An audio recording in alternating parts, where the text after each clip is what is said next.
Uh, welcome to another edition of New Sports Outlaws podcast. As always, I'm Neil and this is Dan. Dan, this is considered to be the slowest week in sports throughout the year. The only sport in session is our beloved baseball, and they are at the All-Star break. We have to recap a little bit of what happened before the All-Star break and maybe the All-Star game itself. Talk about the other sports in New York and in general. How are you doing this week? Yeah, doing good. Hence why the ESPYS is tonight because there's nothing else going on. They're the one day of the year. All Star break is in their middle of their little break right now. There's literally none of the big four sports going on right now. So there's not a lot going on, but we still have some lot. We got some second half previews to talk about. So let's get started.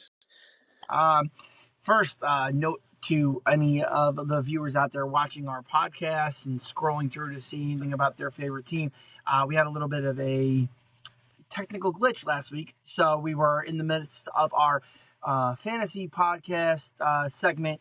We are going to save that for a separate podcast, but we had some Wi-Fi issues last week, so we didn't say our normal goodbyes as per usual.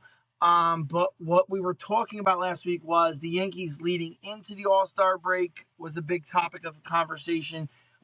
Going in the last couple games that we didn't get to talk about before this week's podcast.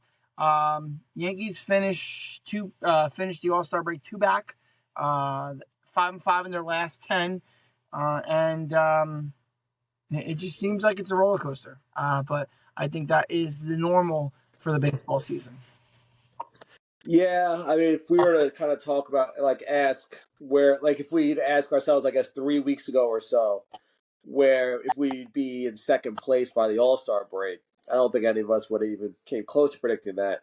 I would think we would have been more of a, not a run, well, close to a runaway maybe with the division. I know it's a lot of baseball left, but considering the disaster that happened in Toronto, um, and losing 2 out of 3 to the Cubs, which kind of wasn't great. But the Cubs are a good team, but still, um, yeah, it wasn't a good ending. It wasn't a good ending, yeah, to the first half of the baseball year, especially after we got off such a great start. Went through kind of like a malaise in June. We thought we were kind of out of it because I think we swept, or we took 2 out of 3 from Baltimore. I want to say we swept the Royals. Um, and then I think we ran into Toronto after that, or even Seattle, one of those teams. But basically, we ran into Toronto up by 3 games. We left losing that division. So it was a tough one. Um, yeah, there's a lot that has to kind of go on for us to improve in the second half. I know we'll talk about it again right now with the trade deadline being very close. Time for Cashman to kind of get back to work, bringing in his bargain basement relievers that are going to turn into stars. But what do you think that the Yankees kind of need to do uh, second half of the year, All Star? Like, what are their needs? What do they need to do? So our statement of the union address at the halfway point for the New York Yankees season is exactly what I was just saying. It's a roller coaster, but I don't know what to believe in as far as a fan myself. Um, you've had spurts where Rondon looks like a true number two, and then you have spurts where Rondon looks like the pitcher we saw all year last year. Um, Freed has been good on the whole. He's had a couple hiccups here and there. I'm hoping to tie those to the blister issue that he's having going into the break, and if that heals up, hopefully we get the Max Freed from his first 10 or 12 games. Yeah, I mean, listen, I have a list of all-star people guys that were at the all-star game, according to MLB.com, that have a very good chance of being traded this year. And I was going to get your opinion on if you thought the Yankees, the Mets, or Yankees or Mets had any shot at getting either any of these guys, but we'll save that for a couple more minutes from now. Yeah, I like the fact that, like we said last week, I like the fact they got rid of DJ and they ate the money and they didn't belabor this point. There's no spot for you, bud. I'm sorry. You can't play third base physically. We need to get somebody. probably through trade, but for now, Peraza is a better option than you. I like what the Yankees did there. I wish they would stop effing around with the lineup. Every 2 games, it's got to be a different lineup. You get like the consistency of 2 games in a row. It's like, oh, we had 2 good games. Let's go for a 3rd game in a row. No, no, no. Wells got to sit. Goldschmidt got to get the day off. We got to get Rice in there. Like it just we seems like we're the only team that can never have a consistency to their lineup. I'd like to see more consistency in the second half. I'd like to see Weaver find it. I feel like he started to look a little better toward as the break started to get closer. I don't think I'll ever fully trust Devin Williams. I think there's going to be games where he's throwing and that changeup is dropping and he's making people look like fools. And there's going to be games where he can't find the strike zone or they're rocketing his changeup out of the park. I'm pretty much all over the place, but that's my State of the Union so far this year with the Yankees. I think the most important player of their second half is Luke Weaver. Just because, I mean, I don't want to say we're confident, but Devin Williams definitely steadied the ship after a real struggle in April, like a real struggle. We were talking about shipping him out of town, or trading, whatever. He's on his 1-year deal. But Luke Weaver looked really bad when he came back from his injury. His last outing against the Cubs, where I believe, or not the Cubs, where I believe he went a couple more than 3 outs. I believe he actually looked really good. So that's something positive to look at. I think it's all going to come down to our pitching. I think our hitting's been really good. I agree with you with the lineup, because I think the whole thing with being a leadoff hitter, especially, is a mindset. And moving Dominguez and Goldschmidt around between the 1 and the 5 or the 6 hole, pretty much, I think it's messing them up a little bit. I mean, they'll say it's not. They're going to be good soldiers and not say anything, but I think Dominguez has done enough to give him some time, or give him like an extended period. I mean, we give it to Volpe all the time, to give him at the leadoff position, have him. It seems like him and Judge leading off, especially on those Mets series. I remember that first game against the Mets; they both went back to back, and it was like, oh my god, it was 2-0. Yeah, I think it's a little too much of the analytics on that end. I get it, the lefty-righty thing. Dominguez, he's got to get better eventually. If he's going to be a switch hitter, you got to put him up there against especially earlier, not in the playoffs or whatever like that. Especially because I know Goldschmidt had a really good beginning to the year, but obviously Goldschmidt's more on the decline, where hopefully Dominguez is on the incline, going up. So I would think you get more what you get from Dominguez really than Goldschmidt. At least I think in this part of his career and part of the season. I think hopefully Austin Wells hits a little bit better, but I think our hitting's been really good. I think it's really our pitching, in terms of hopefully Schlittler can have another good start. I'm sure he's starting somewhat soon, probably this weekend. And we kind of got an important weekend coming up between Atlanta to start off on Friday, and then we have Toronto again right after that.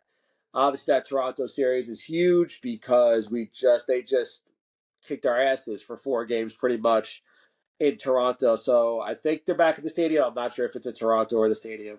Hopefully we're back in the stadium, though, and at least take 2 out of 3 for that and kind of close the gap to the division. But I think you were saying this last week when we were doing it. I think it's all about the pitching.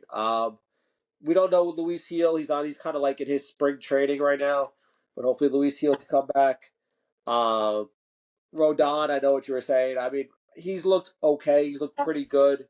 But I think the whole thing, it's going to be up to the back end of the starting rotation and then Luke Weaver in our bullpen to actually get us to win the division. Yep. Before we talk about trade targets, let's touch base with the Mets. The Mets finished the first half a game back of the Phillies, 6-4 in their final 10 before the All-Star break. Soto's hitting fine. His numbers look good.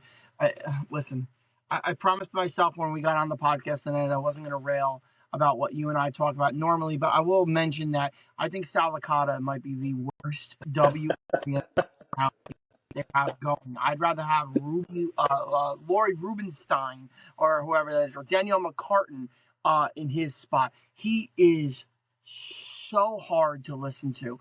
He's just such an egomaniac, and he's such a net fan, net boy homer. I can't stand it. And then he yells over people like he knows better. Listen, he's like, oh, I bash the Mets every chance I get. No, you don't. And any chance they get something good, I had to listen to you whisper for months. And now you're butthurt because the Major League Baseball didn't pick your boy to be on the All-Star game. Get over it. Nobody cares. We don't care about you. We don't care about Soto not making it. I know I'm a Yankee fan, but I have no ill will. I was one of those Yankee fans, Dan, that I said on the podcast, I said to you, I didn't think Soto was going to sign with us. I didn't think the Yankees were going to pony up. Now, yeah, they ponied up more than I thought they would, but I didn't think the Yankees were going to pony up to the point where what Soto wanted. So you know what? Am I bitter that he went to the Mets? No, I didn't never thought he was really coming back to the Yankees. So it has nothing to do with that. And then I got to listen to him, and then every once in a while I'll have one of the idiot Met fans call up and be like, yeah, the reason he didn't make the All-Star game was because stupid Yankee fans don't know how to pick an All-Star game, and they were bitter he left. Yeah, sit on it, dude.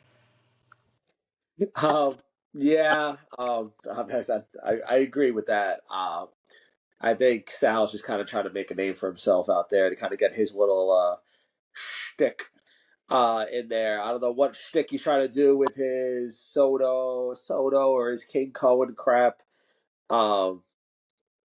Did Soto maybe deserve to make the All-Star team? Maybe, but I really think he was fringe. I know you can look at his stats now, but really the stats was at the middle of June, where you kind of got to look to the middle of June. Yes, he had a great June, but he had a really bad April and actually a worse May, I think I want to say. But I know his stats look really good. I think he has home runs, like more home runs than he's ever had before the break. But I know for most people, it's good. He's been really fringe. So I'm not all butthurt that he wasn't there. Is he one of the best players? Obviously, he's one of the best players in the MLB, but he had a crappy first half for himself. He didn't have a crap, and guess what? He's at the All-Star game. He's probably happier because he gets a little bit of a break. He didn't have to travel to Atlanta where he would get probably booed out of the building and then come back up to the New York or whatever. He's probably happy he had a little bit of break anyway. Sal's just got to shut up. Great, you can't boycott the All-Star game. Shut up with that. Great. Since when do we care about All-Stars? No Do we ever talk about Soto, Nate? no Soto, no Sal. No When, one I, gives. when do we ever talk about it? I don't know how many All-Star games Aaron Judge has been to. I don't care. We don't care about that when it comes to that. We do MVPs. We do home run stuff. No one cares about the All-Stars anymore, especially when anybody kind of makes it now between football, basketball, baseball. Half the league makes it. Shut up, Sal. Go on to worry about other things. Worse things to worry So about. speaking of the actual All-Star game, would you like to talk about what I thought was the intriguing or the boring? Cool. We don't do boring. Let's go. Let's go intriguing. Go. Oh, intriguing. Okay. What I thought was intriguing was the way the game ended last night. Now, I might not have loved it, and this is like you and I were talking about earlier today. It's funny, like you would love to say, oh, great, it's a 6-6 tie. Okay, the American League is going to send up Aaron Judge, and the National League is going to send up Shohei Ohtani and Suarez, and you didn't get that. All the major players were out of the game by that point, and some of them had left the stadium, already talked to the media, showered, and were gone. And they already flew out to go start their 2-day vacation, probably somewhere in the Caribbean because they're right by Atlanta, so probably pretty close. Listen, I thought it was intriguing anyway. I was kind of like, I watched the first couple innings. I wanted to see Skeens. I wanted to see School, and then I kind of tailed off. And then I came back, and then at the very end, I was falling asleep, and I'm like, oh my God, it's a 6-6 tie. I got to see what this new rule was. I knew there was a new rule. I wasn't sure exactly what it was, so they were explaining it and everything like that. I think that was intriguing. What did you think? Yeah, I agree. I actually really liked it. Again, you kind of lose a little bit of the All-Star game thing when you're setting up fringe All-Stars to decide. To kind of do all that. I thought it was a really good idea. But again, when you look at the guys that were up there with Iran, I know they were predetermined guys because the starters were pretty much went out already. But whatever, Aranda, I know Kyle Schwarber's a big name, and he's the one that really decided it. Um, but I think it's a really good idea. I wouldn't extend it past anything else, like, and leave it at the All-Star game, and that's about it. I wouldn't extend it. I know they were talking about, Marash was talking about bringing it into regular season, that's a no-no. That kind of, like, defeats the purpose of the pitcher at that point because you're setting up batting practice. I'd rather have that than the Manfred man at second base. To me, the Manfred man at second base is a bigger joke than saying we're going to get into a PK a shootout. Like I'd rather have a home run shootout like what we saw last night decide the game than who could bunt over twice and score a run and then win the game. That's garbage to me. Like you want to say at the 12th inning we're going to send up 3-3. I think I'd rather enjoy that than having the Manfred man at second base. I guess. But at one point though, it's a little like, all right, I'm trying to think of, let's say if we're going against whatever the Rockies, we'll just put it up there, and you have like Aaron Judge and then Giancarlo Stanton and whoever else versus whoever the hell is on the Rockies, like or what the Ryan McMahon or the Goodman, whoever their catcher is. That's just like, I don't know. Or even like the whole thing with the Paul Skeens or even their closer. I know Edwin Diaz blew the game for the Mets. Love that. But yeah, no. Yeah, no, I'm kind of iffy on the Manfred man. I also don't want to see games go 18 innings either. I don't want to see games go 18 innings, be up like those some of those Yankee games that went there. They go like 1 a.m. in the morning, and those against the Red Sox. Yep. Yeah, I think something would have to change to that. But what did you think was boring? You had a boring one, right, for the All-Star game? It really piggybacks from that. The home run derby to me was boring. Again, I say this whenever I agree with him because there's not too much I agree with him. But Marash talked about this a little bit today. I think it was Marash.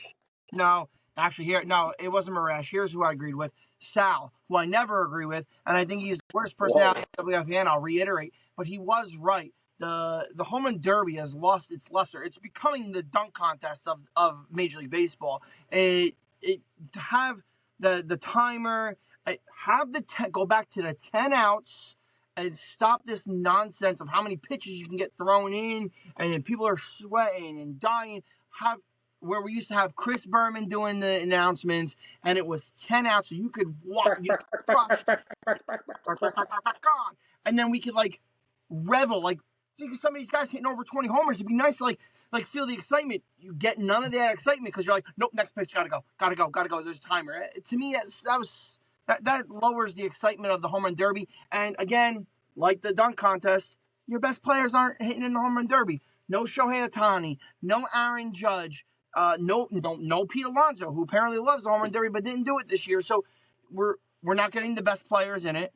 And you're not enjoying the actual. Maybe even with these players, I would enjoy it if it was the 10 outs and I could sit there and watch each swing and see where the ball lands and let them take a breath and then take another swing.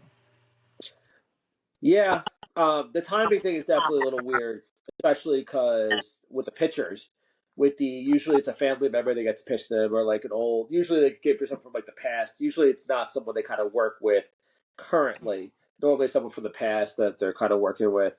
Yeah, that was because especially with the timing and the pitching and everything. I do like at the end though they give the 3 outs at the end, kind of that are not timed. They kind of find like some middle ground. I'm trying to figure out the reason why they changed it originally from the Ken Griffey Jr. days. I forget, and why they did the 10 outs and then why they changed it. I guess for more home runs. I guess so. You got the Josh Hamilton that are hitting like 30 home runs that he did that one year. I like the ABS rule, the replay. I think it needs to come. It's really fast. I don't know. I don't know why it's not in the majors at this point. It's fast, keeps the time going. It's either a ball or a strike. I don't know why. I'm assuming that's going to be in the majors in the next couple of years or so. Yeah. I don't know if they're just trying to whole thing with embarrassing umpires. I really don't know, but if it's accurate, it has to be there. Just kind of has to be, especially with Aaron Judge when half of the strikes called on him are by his Cavs. So that would definitely help him. But I like the challenge part. I thought it was interesting. It is the best of the four major sports All-Star games. Whether it's just saying much, not really, I guess, because football it's trash and basketball is trying to find their own way. They do something different every year. I know the Four Nations thing with hockey was a big hit this year, but they only do it like every 3 years, right? Every 4 years, whatever they're trying to do there. Yeah. But yeah, it was intriguing. They tried some stuff. I watched it. I liked it.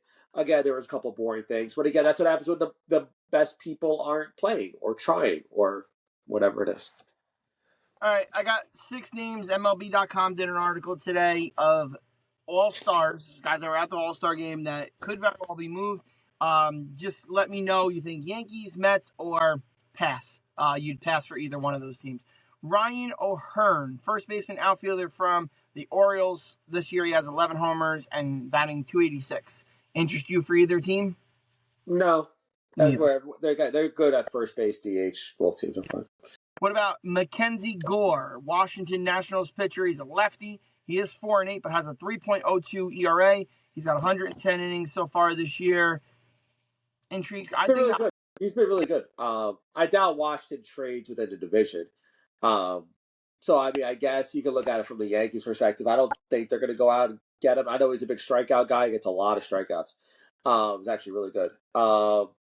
I'm passing on him because I'm pretty sure he's under control for a while, and Washington would ask for a boatload. I think that it's a better fit for the Mets, but like you said, interdivision probably not going to happen. What about Stephen Kwan, outfielder for the Cleveland Guardians? We've seen him before. He's just a solid outfielder. You know what I mean? 6 homers, 55. I don't. The Yankees don't need him, but the Mets need more of a center fielder, if I'm not mistaken.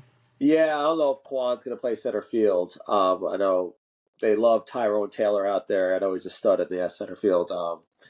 I would say pass for both teams. Well. I think the Mets are looking more. They were looking more at somebody like a Buxton who says, "I'm not waiving my no trade clause," or Mullins from or the Orioles. What about obviously Ed Suarez? I can't say his first name. It's fine. Yeah. I know we talked about him a couple. Obviously, he'd be a fit for both teams. Actually, where it seems like the Mets and the Yankees are looking for the exact same positions. Really, when you think about it, between third base, which they really don't have it. He'd be a fit anywhere he goes. It depends on what to give up for him. I'm not giving up the Spencer Jones, Schlittler, any of those guys. He seems like, I mean, which probably not the best thing. The prototypical Yankee, the one that hits home runs and strikes out a ton. I actually think he would be better suited actually for the Mets, kind of. But I mean, if we got him, it depends on what we give up for him. Am I gonna be mad that we're substituting a 30 home run guy for Oswald Peraza? No, I guess that's kind of we're choosing there.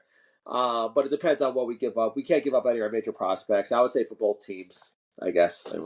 Yeah, I think he fits for both teams too. But when you said Schindler before, I was gonna say, he might be traded. One more start, and he might be traded. But I don't think the Yankees really want to move him. I know that the rumors are Cashman has said Lombard's off the board.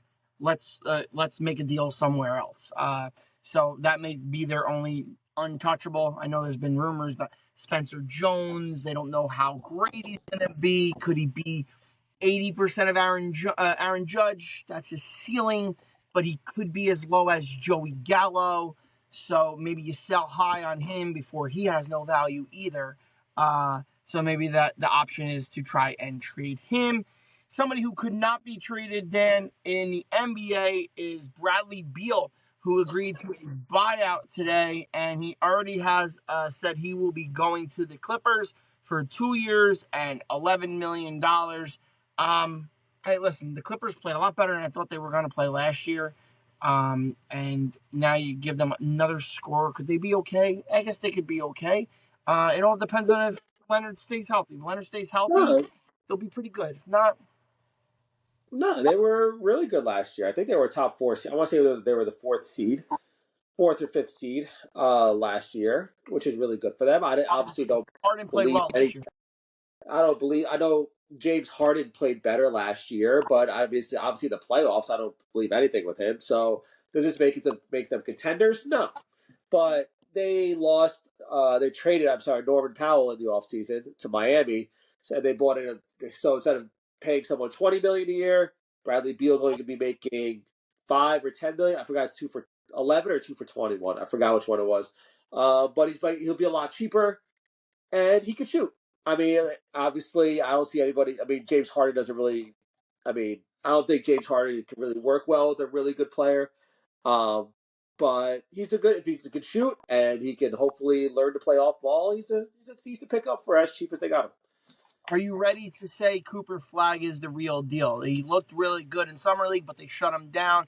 They didn't want anything to happen to him, which I totally understand.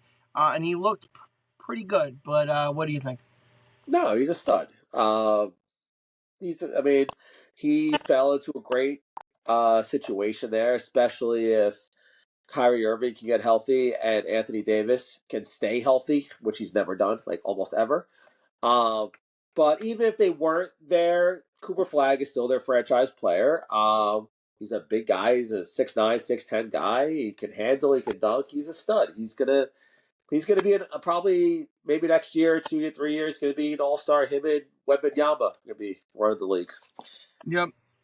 Okay. So something that does not look good is the fact that and this is just a random topic. We really don't have too much to report from the NFL, but something that does not look good is 30 of 32 second-round picks have not signed yet. So they had this big conversation on WFAN that Evan was talking about it while he's in Italy, and he's texting the guys on the show like, "Can you believe that 30 of 32 the players have not signed?" From what I gather and from what I listened to Mr. Esiason this morning, it's because the first two picks were given guaranteed contracts, which has never happened before for a second round pick.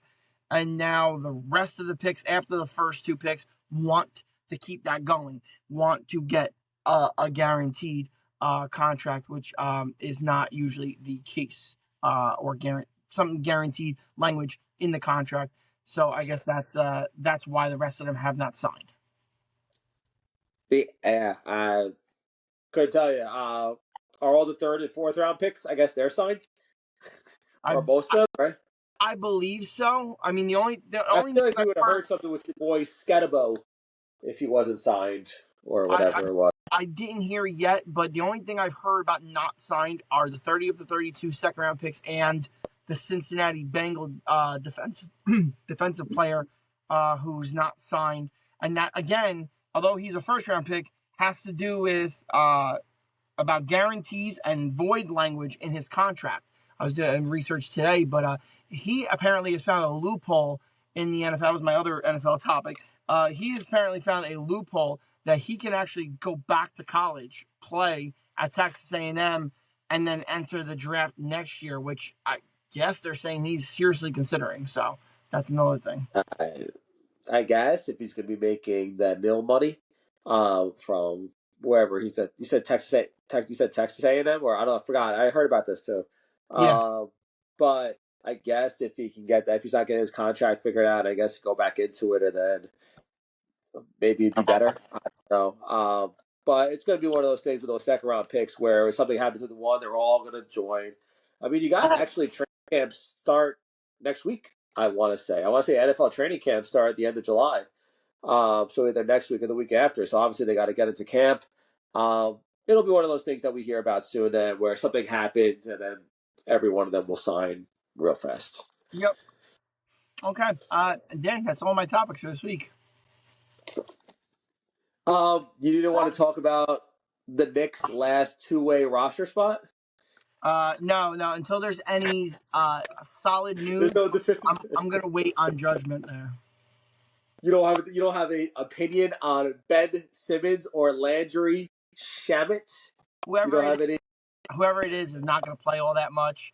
I actually I'm one of those guys that doesn't mind if they make it Ben Simmons, what's he gonna do? He's gonna dress up in New York in the Madison Square Garden. And he's gonna sit at the end of the bench. The only way he's playing is if, God forbid, Brunson gets hurt and the season's over. Brunson gets hurt anyway. So, Hey, he was stealing money. Obviously, if he can get off a veteran minimum, obviously, what's a veteran minimum going to do? All right, so yeah, next week we'll start up with baseball again. We'll get obviously training camps. Obviously, I think we're starting. I want to say next Wednesday is the 23rd. I think there's a couple, 3 or 4. I want to say that start really early, or a day or two early. We're gonna get into our rankings. I think probably starting maybe either next week or the week after in terms of fantasy rankings, uh, quarterbacks, wide receivers, all that stuff. I know I've been doing plenty of mock drafts lately, so we know it's really coming up. And yeah, we'll have a lot more to talk about there. So keep following us on X, Instagram, YouTube, Facebook. Keep the likes and comments coming. So until next time, I'm Danny. This is Neil. Signing off.